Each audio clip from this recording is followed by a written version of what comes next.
야구야구 김영준입니다. 2024년 시즌 막바지 야구계를 충격에 빠뜨린 소식이 전해졌습니다. 김하성 선수가 애틀랜타 브레이브스로 정격 이적 후입니다. 이 소식은 트레이드가 아닌 매우 이례적인 절차인 웨이버 클레임을 통해 이루어졌다는 점에서 더욱 큰 파장을 낳았습니다.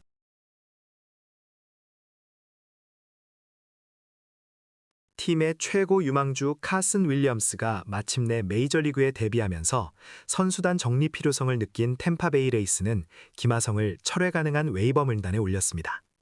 그리고 마치 기다렸다는 듯 월드시리즈 우승을 노리는 강팀 애틀랜타가 그 기회를 놓치지 않고 클레임을 걸어 김하성을 데려갔습니다. 철회 가능한 웨이버란 이는 시즌 막판, 연봉이 높거나 기대치에 미치지 못한 선수들을 대상으로 종종 사용되는 꼼수 중 하나입니다. 과거 테오 앱스타인 단장이 복잡했던 매니 라미레즈의 계약을 정리하기 위해 연례 행사처럼 사용했던 바로 그 제도입니다. 일반적인 웨이버와는 달리 클레임을 거는 팀, 즉 선수를 데려가겠다는 팀이 나타나지 않으면 구단이 웨이버를 철회하고 선수를 다시 보유할 수 있다는 특징이 있습니다. 템파베이는 김하성의 남은 계약 기간과 연봉이 다른 팀들에게 부담이 될 것이라 예상하고 아무도 클레임을 걸지 않으리라 은근히 기대했을 가능성이 높습니다. 하지만 애틀랜타는 그 기회를 놓치지 않았습니다. 지난해 10월 어깨 수술을 받았던 김하성 선수는 올해 시즌 초반 결장이 불가피한 상황이었습니다. 그럼에도 불구하고 템파베이는 그의 잠재력을 높이 평가하며 2년 총액 2,900만 달러의 김하성을 영입하는 과감한 도박을 감행했습니다. 이 계약은 김하성에게 절대적으로 유리했습니다. 복귀 시점과 관계없이 올해 1,300만 달러를 보장받았으며 2년차 연봉 1,600만 달러에 대해서는 선수 옵션을 가지고 있었기 때문에 그야말로 김하성 본인이 행사 여부를 결정하는 이보다 좋을 수 없는 템파베이는 부상에서 완전히 회복된 김하성이 4월 말에는 복귀하여 팀의 핵심 야수로 활약해줄 것이라 기대했습니다. 하지만 현실은 냉혹했습니다. 김하성 선수의 회복 속도는 템파베이의 예상보다 훨씬 더뎠습니다. 4월 말이 아닌 무려 7월 초에야 비로소 메이저리그 로스터에 합류할 수 있었습니다. 그리고 부르는 계속해서 김하성을 덮쳤습니다.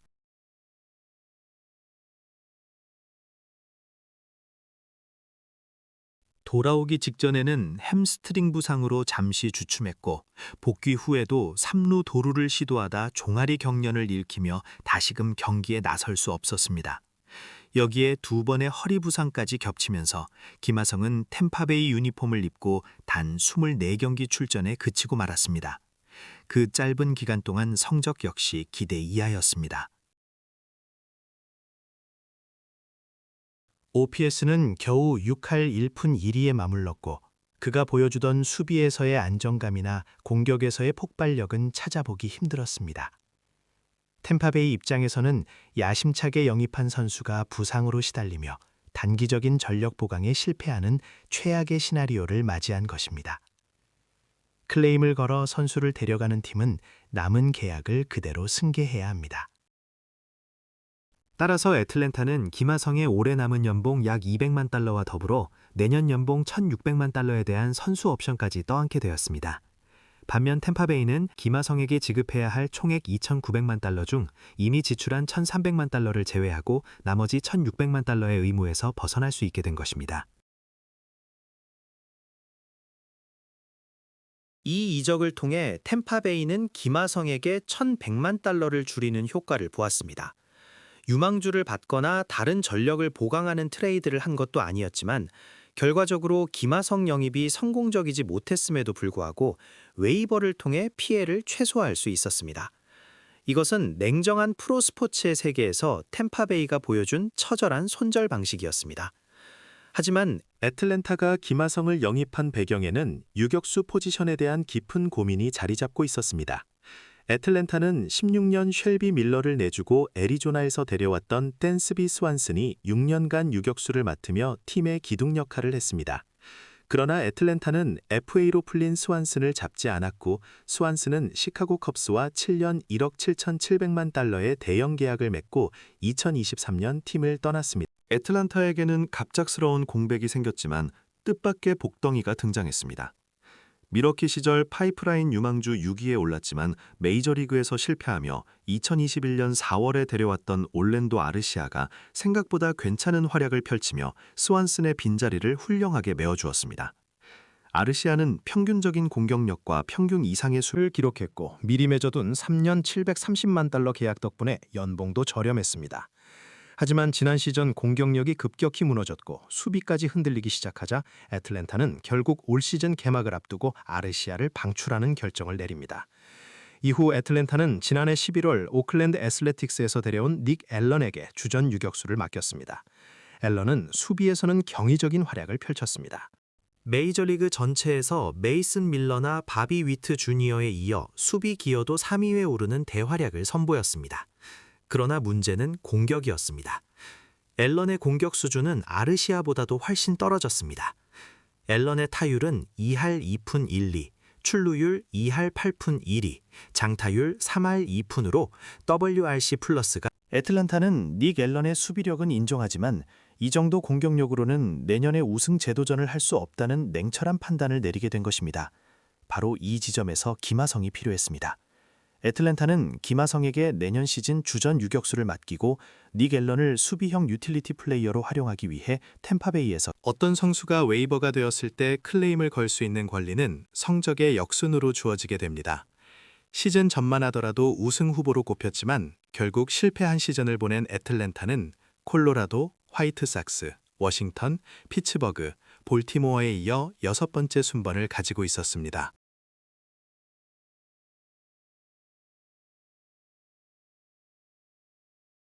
다행히 앞순번 팀들은 김하성의 높은 연봉을 떠안을 여건이 아니었거나 이미 유격수 자리에 에세키엘 토바, CJ 에이브람스, 거너 핸더슨 같은 확실한 주전이 있었기 때문에 애틀랜타에게 기회가 돌아온 것입니다.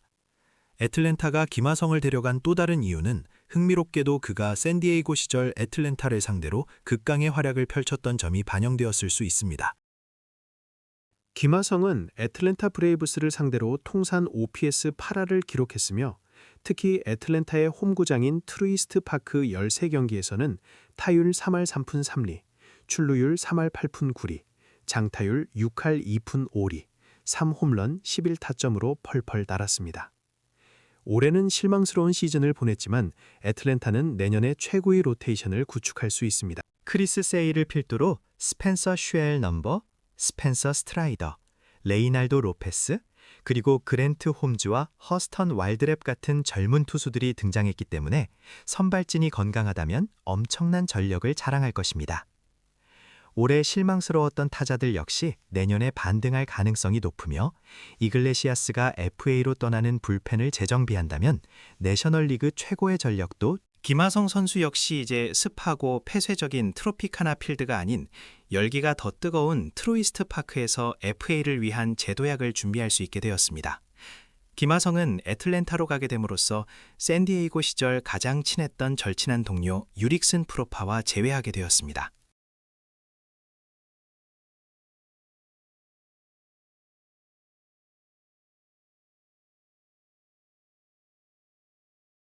프로파는 3년 3,600만 달러 계약을 맺었지만 4경기 만에 도핑 테스트에 적발되어 80경기 출장 정지를 받았던 아픈 기억을 가지고 있습니다.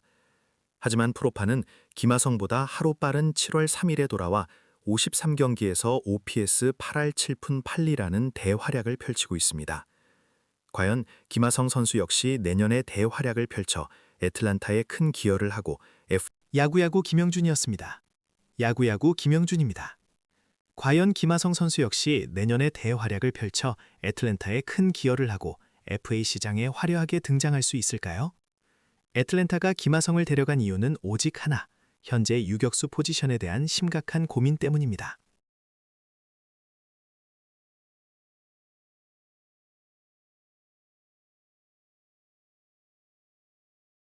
애틀랜타는 16년 쉘비 밀러를 내주고 애리조나 디백스에서 데려왔던 댄스비 스완슨이 6년 동안 팀의 주전 유격수를 맡으며 좋은 활약을 펼쳤지만 그가 FA로 풀리자 무려 7년 1억 7,700만 달러라는 거대 계약을 감당하지 않고 잡지 않았고 스완슨은 결국 2023년 시카고 컵스로 이적했습니다. 스완슨의 이적 미러키 시절에는 파이프라인 유망주 6위에까지 올랐지만 메이저리그에서는 결국 실패했고 2021년 4월에 데려온 올랜도 아르시아가 생각보다 훨씬 괜찮은 활약을 펼치며 스완슨의 빈자리를 성공적으로 메워주었던 겁니다.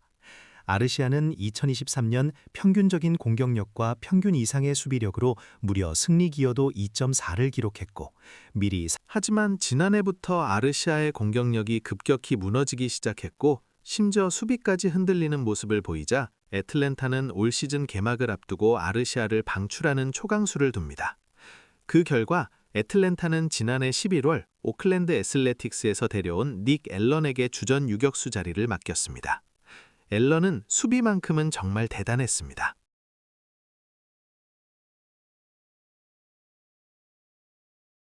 메이저리그 전체에서 볼티모어의 거너 핸더슨, 캔자스시티의 바비 위트 주니어에 이어 수비 기여도 3위에 오르는 엄청난 활약을 펼쳤지만 문제는 그가 가진 공격력의 수준이 아르시아보다도 훨씬 떨어졌다는 점이었습니다. 앨런은 타율 2할 1푼 1, 100이 평균인 지표에서 53이라는 수치는 그 어떤 수비력으로도 상쇄할 수 없는 심각한 공격력의 구멍을 의미했습니다. 애틀랜타는 이 닉 앨런의 공격력으로는 내년에 다시 우승에 도전할 수 없다는 판단을 내리게 된 겁니다. 이 모든 상황이 김하성을 템파베이로부터 클레임 걸어 데려온 핵심적인 이유입니다. 즉, 김하성에게 2025년 시즌 주전 유격수 자리를 맡기고 닉 앨런을 수비 전문 유틸리티 플레이어로 돌려 팀의 뎁스를 강화하겠다는 전략인 것입니다. 물론 애틀랜타가 김하성에게 클레임을 걸어 데려간 것이 순전히 실력 때문만은 아닙니다. 웨이버 공시된 선수를 클레임 걸 수 있는 권리는 팀 성적의 역순으로 주어지게 되는데 시즌 전 우승 후보로 꼽혔지만 실망스러운 시즌을 보낸 애틀랜타는 콜로라도, 화이트삭스, 워싱턴, 피츠버그, 볼티모어에 이어 6번째 순번을 가지고 있었습니다. 하지만 콜로라도는 이지키엘 토바, 워싱턴은 CJ 에이브람스, 볼티모어는 거너 핸더슨이라는 유격수 자원이 이미 있었고 화이트삭스와 피츠버그는 내년 연봉 1,600만 달러라는 거액을 떠안을 재정적 여건이 되지 않았습니다. 결국 애틀랜타는 이 6번째 순번이라는 절묘한 타이밍에 김하성을 손에 넣을 수 있었던 것입니다. 애틀란타가 김하성 영입을 결심하게 된 데는 그가 샌디에이고 시절부터 애틀란타를 상대로 압도적인 활약을 펼쳤다는 점 역시 크게 반영됐을 가능성이 높습니다. 김하성은 애틀란타를 상대로 통산 OPS 8할을 기록했고 특히 애틀란타의 홈구장인 트로이스트 파크 13경기에서는 파율 3할 3푼 3리, 출루율 3할 8푼 9리, 장타율 6할 2푼 5리, 3홈런 11타점으로 그야말로 펄펄 날았습니다. 구장 친화력 측면에서도 최적의 환경을 찾은 셈입니다. 애틀랜타는 올해 비록 실패한 시즌을 보냈지만 이 팀의 잠재력은 내셔널리그에서 최고 수준입니다. 특히 2025년 시즌 선발진이 건강을 되찾는다면 크리스 세일을 필두로 스펜서 스트라이더, 레이날드 로페스, 그리고 젊은 투수들인 그랜트 홈즈, 후아스카 이노아, 그리고 허스턴 와일드랩까지 포함하여 메이저리그 최고의 로테이션을 구축할 수 있습니다. 올해 기대에 미치지 못했던 몇몇 타자들 역시 내년에 충분히 반등할 수 있으며 여기에 김하성이 유격수 포지션의 공격과 수비 공백을 완벽하게 메워준다면 FA가 되는 이글레시아스로 인해 재정비가 필요한 불펜만 보강된다면 애틀랜타는 내셔널리그를 다시 지배할 수 있는 최고의 전력을 완성하게 됩니다. 김하성 선수 개인에게도 트로피카나 필드처럼 돔 구장의 인공잔디보다는 훨씬 열기가 뜨거운 트로이스트 파크에서 FA를 준비할 수 있게 되었다는 점은 큰 행운입니다.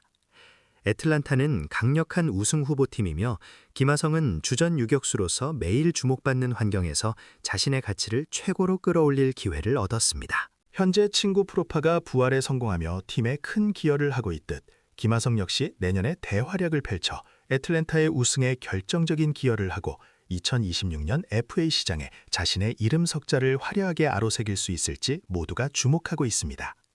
김하성의 애틀랜타 이적은 단순히 한 선수의 팀 이동이 아닌 다음 시즌 내셔널리그 판도를 뒤흔들 가장 결정적인 사건이 될 것입니다. 야구야구 김영준이었습니다.